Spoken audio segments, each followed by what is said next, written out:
Hello guys, Nika here with your daily neuro nugget. Happy Tuesday. I'm actually really pissed off today, so bear with me. I have had like a 17-hour day today.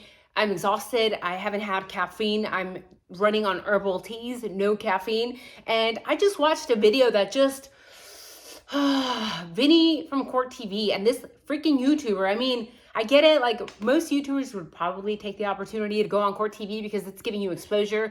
But not when you're spitting out freaking nonsense. And what pisses me off is that me and other YouTubers who are honest people, we have to come out here and say, this is my theory. We are speculating because we can't afford to get sued. But then you have people as massive as Vinnie in Court TV with this silly ass YouTuber. And by the way, this is not personal because I've never heard of this YouTuber, nor do I care about him.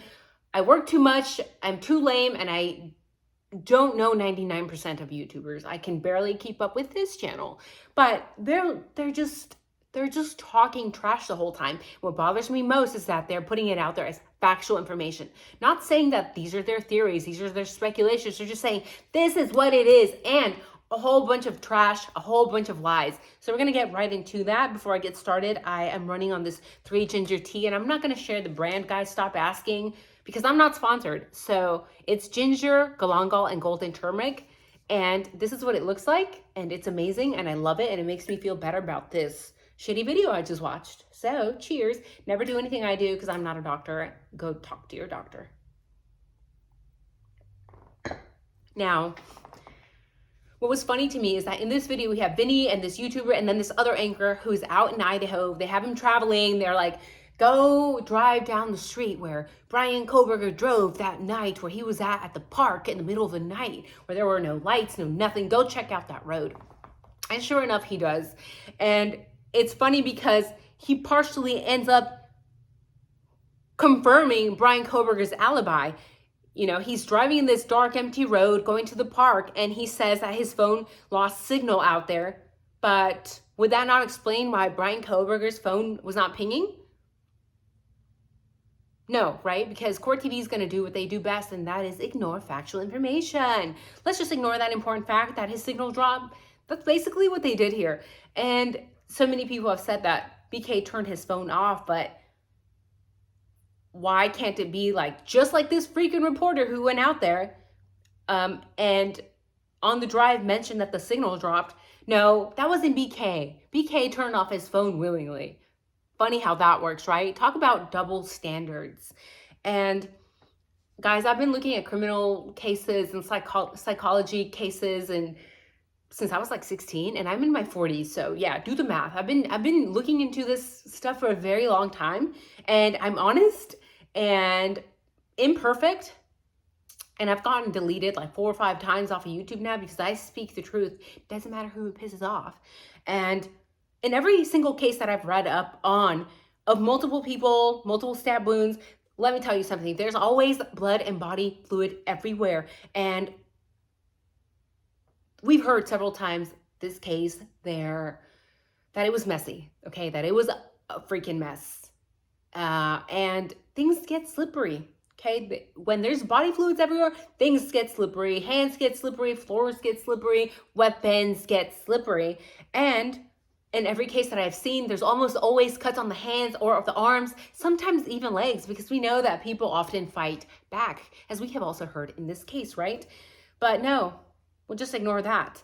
Not to mention, the heart functions kind of like a pump. So oftentimes, the heart tends to spurt out blood everywhere, especially on the person committing the crime. But no, not in this case. Not in this case. Nothing on BK except for that tiny bit of DNA that is very controversial because we know what type of laboratory was involved in the handling of this DNA. That's it. Nothing else pointing towards BK. In this same video that we're watching here in Court TV by Vinnie, they love to mess with the words, and words have meaning. It was very interesting to me that they said the house was a gathering house. And I'm like, red flag, what the fudge is going on? Because why are they suddenly downplaying the reputation of the home as a party house? Are they wanting us to look in another direction? Why don't they want us to call it a party house?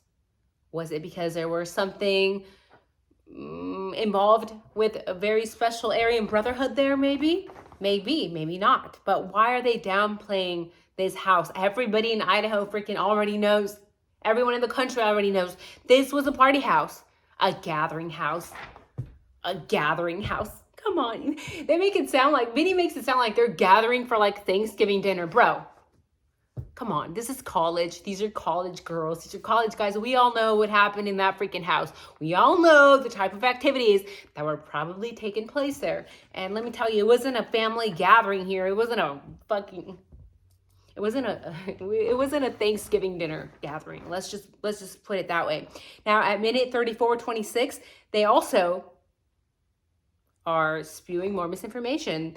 They go on to say that it was determined that the victims were asleep, and I'm like, nope. We've known for forever now that basically Xana was allegedly on TikTok. So why are they still allowing this misinformation to be put out there in their freaking video that they just uploaded 2 days ago when we know damn well Xana was probably awake? And the YouTuber, again, nothing personal. I don't know this guy. I don't care. But the words that are coming out of his mouth, trash, garbage, I call it what it is, guys. He is saying that, you know, this vehicle, he's positive that it was Brian's car, this white Elantra. And I'm like, okay, well, why do you think that this was Brian's car? And he said, well, you know, it just feels like it was him. And I'm like, bro, you can't go off of your feelings for this. Like, I have feelings. I have very specific feelings towards Chief Fry and Billy and some shady individuals involved in this case. So that doesn't mean it's factual information. You can't conclude that it was Brian's vehicle because you feel like it. That's so idiotic. I'm sorry. And honestly, how are we supposed to know that this was his freaking Elantra? I mean, we've only seen a stock Elantra photo that was blurry as fudge, by the way. Unless you guys have seen something else from that night of the crime belonging to Brian's car. I haven't. Only that blurry ass photo.